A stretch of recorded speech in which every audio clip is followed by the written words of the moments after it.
Welcome to Think Big with Dan and Qasim. Join hosts Dan Melnick and Qasim Masood as they explore big ideas, limitless possibilities, and engage with visionaries, entrepreneurs, and thought leaders who dare to dream big, get inspired, motivated, and find practical tips for personal growth. Think big, dream bigger, and ignite your potential.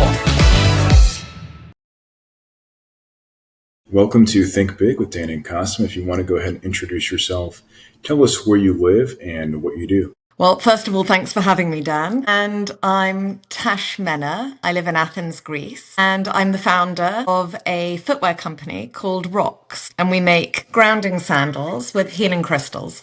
Awesome. So I'm just curious about Rokhz. What kind of inspired you to start this business? There were a couple of things because basically, I couldn't find sandals that were actually supportive of my freedom to move, especially in a city like Athens where the roads are very slippery. They have marble in them. You're in a very hot climate, so trainers aren't always appropriate. And I couldn't find grounding sandals that actually sort of met my aesthetic needs or wants. So it was a two-pronged approach in terms of functional footwear, pairing it with style, and then the health benefits of grounding, which I, on a sort of health journey, had discovered when you add in healing crystals with the copper for grounding, it's like essentially grounding on steroids. So I wanted to incorporate all these aspects into footwear that women would actually be able to wear, enjoy, and also boost their health and wellness.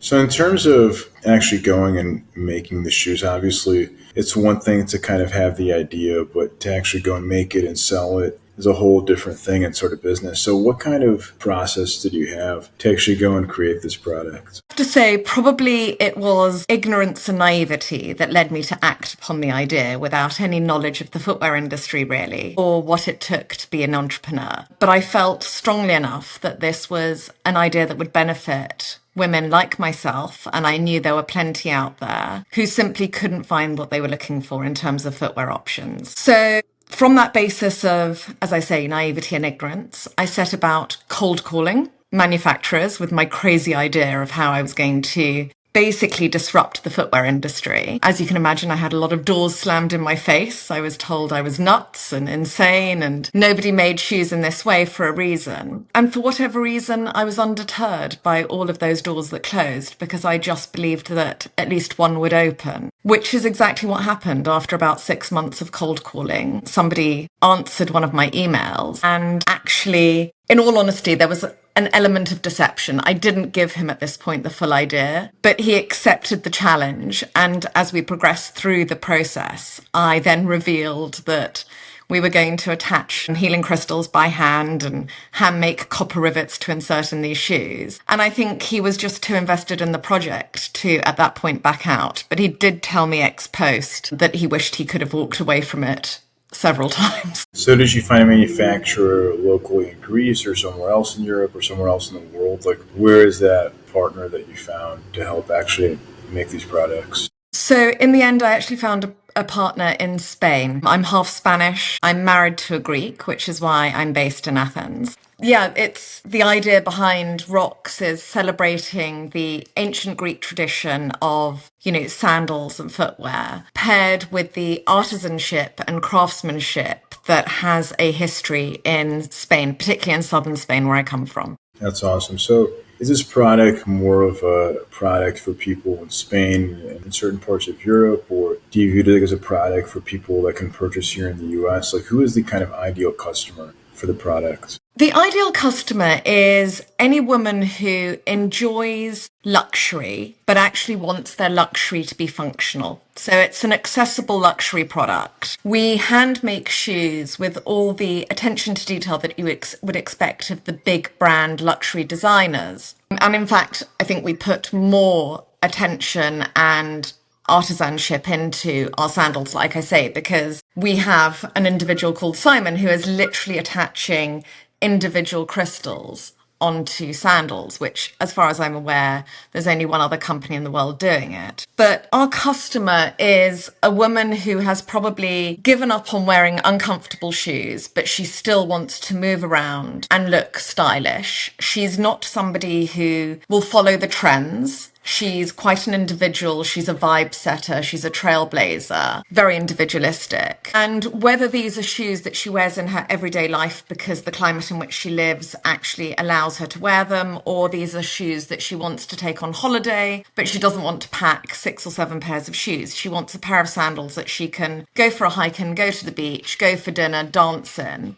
And they're just going to tick all of those boxes and at the same time ground her with every step. Awesome. So ideally, it's somebody who lives in a warmer climate, just because they're able to wear the sandals more often. So in the U.S., it could be somebody in Florida or California, and obviously in Europe, maybe Spain, like other countries. Is that kind of your vision as well for the products? Yeah, I mean, I think hotter climates or the more temperate climates are an obvious basis to start. And likewise with the Middle East, with the massive expat community and local community in places like Dubai. But really, they have a function for anybody who even spends a holiday in a warmer climate. It doesn't have to be a shoe that you can wear all the time. Having been raised in England, when the weather is good on those occasional days in the year, you typically want to wear an open-toed shoe, and they are designed for any city dweller to be able to walk around in them comfortably for hours and hours.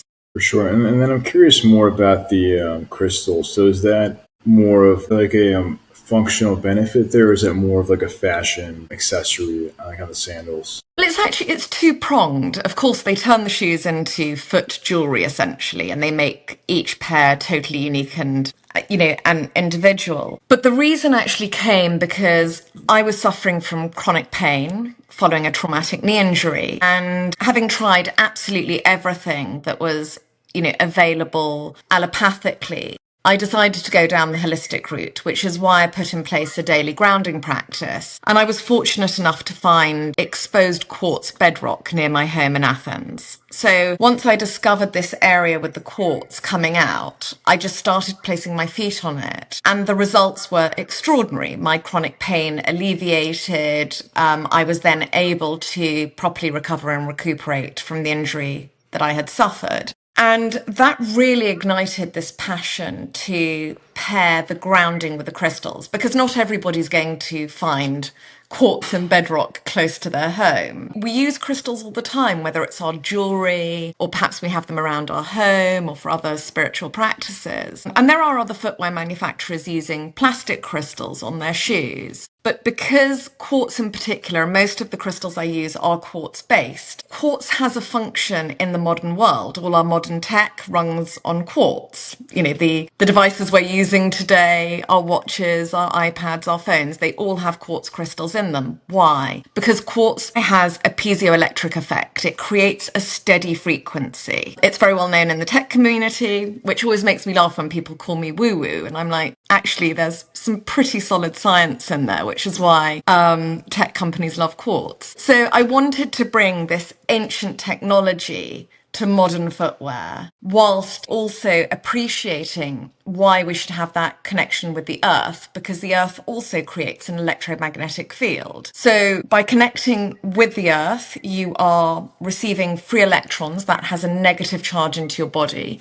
which there are over 20 peer-reviewed papers now on the benefits of grounding. And you amplify that effect with the quartz crystal. So the mechanism of the shoes is via the copper under your sole, you're receiving the frequency of the earth, and via the crystal on top of the shoe, which is also set on a copper base, because that amplifies the effect of the crystal, your foot is now being enveloped with this coherent frequency from the crystal. So in terms of selling channels, obviously there's always made different ways to sell products. So where do you kind of view the product being sold more? Is it more of like a direct-to-consumer, retail, maybe even opening up like your own retail store? Like what is kind of your vision there? We've started online, mainly actually because of costs. We've spent such a lot in terms of developing the product. Like I say, we're making shoes in a way that nobody would make shoes because it's not economically viable for most companies. And then as of this year, we're going into some marketplaces. So that's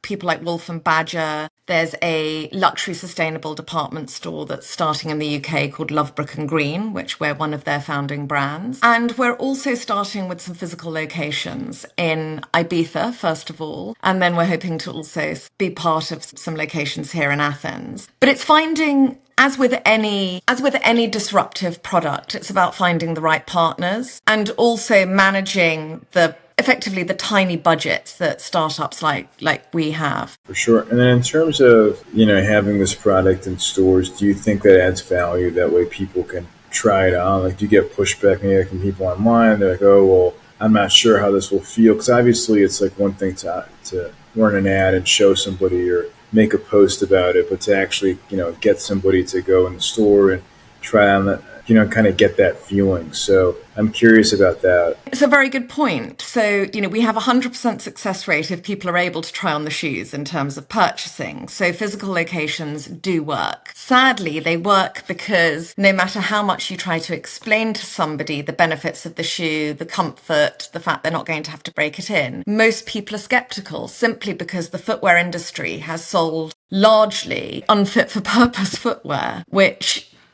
and people have come to accept it. What's very interesting for us as an online startup, though, is of the shoes we have sold in the just under 2 years that we've been live, we've never had a single return, which tells you something. So for a product that's ultimately, not, if we can convince people to try it, they are sufficiently happy with what they've purchased to not want to send it back.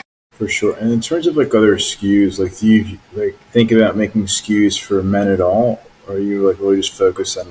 No, we'd love to. But again, I discovered this as part of the process. When you create a line of women's wear footwear, you can't use what's known as the last for the menswear. You can't simply scale it up. Men's shoes have a completely different shape. So we would have to start our process because our soles are, they're made unique, especially for us. We've designed every aspect of them and they're anatomical. So we would have to go through the same process from scratch in order to develop our menswear line. But absolutely, yes, my dream is that we'll have our own physical locations and we will have a menswear line. And eventually I'm hoping even to hopefully allow people to ground through their pets. So by placing copper in the collars of your pets, perhaps adorned with a crystal or two, and then allowing copper through the lead, you would actually, even when you can't wear a sandal, you'd be able to ground as you walk your pet.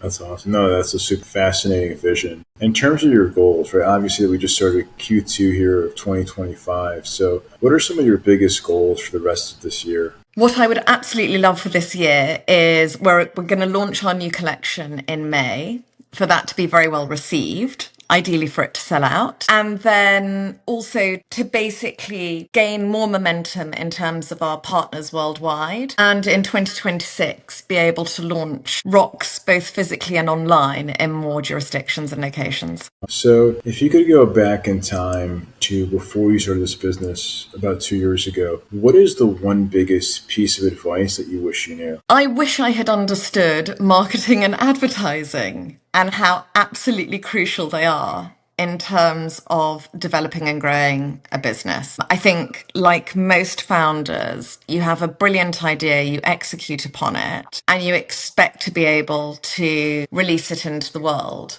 Unfortunately for me, I had no knowledge of marketing or advertising, and how absolutely crucial having both the budget and the know-how are in terms of getting the traction for your product once it's launched. Makes sense. Yeah, that's really good advice. If somebody watching this wanted to buy your product or reach out to you, do you mind sharing your website, social media, I guess best ways to find you? Absolutely. So our website is rokhz.com, Rokhz. And on social media, on Instagram, Facebook and TikTok, we are Rokhz_official. So Rokhz_official. Thanks so much for your time today. Thank you very much, Dan. I really appreciate it.